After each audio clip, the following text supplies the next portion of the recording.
Oke, assalamualaikum warahmatullahi wabarakatuh. Kita akan melanjutkan diskusi kita tentang kapasitansi. Oke, kapasitansi itu apa?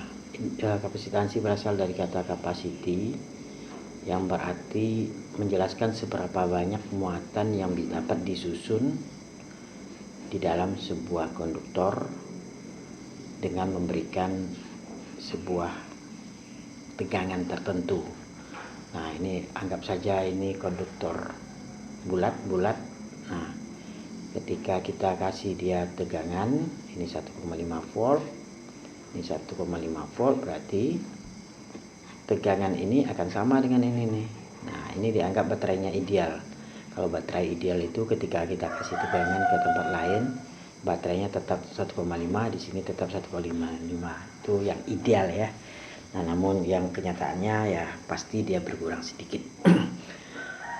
Nah, ketika kita hubungkan semua ini akan mengalami proses pemberian muatan, ngecas. Nah, coba ingat Anda ngecas handphone. Nah, itu kan ada memberikan muatan kepada baterai cas handphone Anda. Nah, di sini akan dimuati oleh muatan positif di sini akan muatan negatif di sini. Okay, charge will flow until the right conductor potential is the same as the positive. Nah, dia akan berhenti nih sampai potensial di sini sama nih, potensial di sini sama dengan ini. Oke, kemudian coba lihat how much charge is needed to produce an electric field whose potential difference is 1,5. Nah, berapa banyak nih muatan yang diperlukan untuk menghasilkan medan listrik sehingga beda potensialnya 1,5 nih. Berapa banyak nih muatannya yang diperlukan? Nah, depend on the kapasitansi. Jadi Q sama dengan CV. Jadi banyaknya muatan di sini adalah kapasitansi dia dikali V. Oke, di sini coba lihat C-nya ada konstan ini. Nah, jadi kapasitansi kapasitor itu tidak berubah dia. Contohnya, ruangan kita kapasitasnya berapa? 100 orang. Misalnya, ketika diisi 20, kapasitas ruangan kita ya tetap 100. Ketika diisi 80 ya tetap 100, dia tidak berubah. Jadi tidak bergantung pada muatan ini. Di kapasitansi tidak bergantung pada muatan. Nah, ketika ini naik nih. Ketika sebenarnya bukan ini yang naik. Ketika ini kita kasih muatannya sedikit, nah potensialnya juga sedikit. Nah, kapasitansinya tetap ya. Jadi bukan kapasitansinya yang berubah-ubah. Oke, itu definisi dari kapasitansi. Jadi kapasitansi adalah Q per V. Sekarang, what happen when the two conductor are moved closer? Nah, apa yang terjadi ketika kita gerakkan lebih rapat nih? Nah, lebih rapat. They are still connected to the battery. Nah, jadi ini masih baterai yang sama. Jadi karena masih baterai yang sama ya potensialnya masih sama nih. Potensialnya tetap masih sama. Oke. Nah, coba kita panggil lagi persamaan V. V sama dengan min integral E dot ds. Ini persamaan waktu kita mempelajari potensial listrik yang kuliah sebelumnya.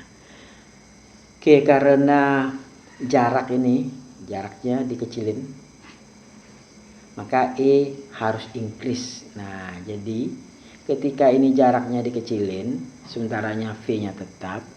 Jadi untuk menghasilkan V tetap, ini kan kecil nih, V-nya tetap 1,5 tadi. Berarti kalau ini kecil, ini tetap, berarti apa? Ini yang haruslah tinggi nih, E-nya jadi yang tinggi. Jadi ketika kita dekatkan, tadi jauh jaraknya di sini, sekarang kita dekatkan, yang meningkat apa? E-nya yang meningkat. Nah, untuk maintain V-nya tetap 1,5 karena ds-nya mengecil. Oke. Jadi untuk menghasilkan E banyak, E lebih besar daripada yang tadi. Tadi coba kita lihat di sini tadi. Nah, sekarang kita dekatkan. Ketika dekat Berarti apa tadi? Karena V-nya tetap masih sama, karena ds-nya kecil, berarti E-nya harus besar. Nah, untuk membuat E-nya besar, ya bagaimana dia? Untuk membuatnya E-nya agar besar. Nah, dia harus memberikan muatan lebih banyak lagi. Jadi ketika kapasitornya kita, ketika konduktornya kita dekatkan, yang akan meningkat apa? Jumlah muatannya meningkat, sehingga E-nya meningkat karena ds-nya mengecil, karena V-nya tetap, jadi makanya tetap hubungannya tetap Q sama dengan CV. Oke, jadi ketika kita bandingkan yang tadi, misalnya konduktor pertama jauh tadi, kemudian yang kedua dekat tapi V-nya tetap sama.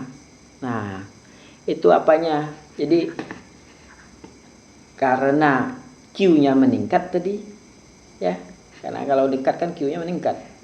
Nah, dengan kata lain, kapasitansi dari kapasitas dari kapasitor itu ketika jaraknya dekat itu kapasitansinya meningkat. Ya, jadi untuk kasus yang tadi ketika dia jauh itu C-nya agak kecil, ketika dekat C-nya besar. Oke, dari sini tadi. Dari V sama dengan E ds, karena E ds-nya mengecil, berarti ini harus ditinggikan. Nah, untuk memproduksi ini tinggi harus Q-nya harus banyak. Nah, sehingga C-nya membesar. Oke, next. Ini increase, ini membesar, ini tetap tadi. Nah, jadi ini akan membesar dia. Next, what happen if we replace? Nah, apa yang terjadi nih ketika tadi bulat, sekarang kita ganti dengan plat sejajar. Ini jangan dianggap sebuah garis, tapi ini adalah meluas ke sana, tapi ini kita lihat dari posisi tegaknya, jadi sehingga seperti garis. Nah, apa yang terjadi nih? What happen if we replace a small conducting sphere yang tadi, yang bulat tadi, dengan conducting plate yang besar. Nah, the plate can hold. Nah, jadi plate ini bisa menyimpan banyak muatan. Tadi kan hanya bulat kecil aja, sekarang ini besar, luas ke sana, ini luas ke sana. Ya, bisa menyimpan banyak muatan. The plate can hold a lot more charge, so the capacitance goes way up. Nah, jadi kapasitasinya akan membesar lebih banyak gitu. Jadi semakin besar ukurannya, semakin besar kapasitansinya. Itu logik ya. Yang seperti yang saya bilang tadi, ketika ruangan kita besar, ya kapasitansinya akan besar. Here is the capacitor that you can use in the electronic. Nah, jadi ini adalah kapasitor di benda-benda elektronik. Oke, next. Apakah kapasitansi C dari kapasitor meningkat, menurun, atau tetap sama ketika muatan Q pada kapasitor tersebut di double? Apa nih jawabannya? Apakah kapasitansi C dari kapasitor meningkat, mengecil, ataupun tetap sama ketika muatan Q pada kapasitor itu dibanyakkan 2 kali? Apa jawabannya? Kemudian yang B, when ketika beda potensial V-nya dinaikkan 3 kali. Jawabannya apa? Oke, nanti saya tanya tuh di kuliah. Charge without baterai.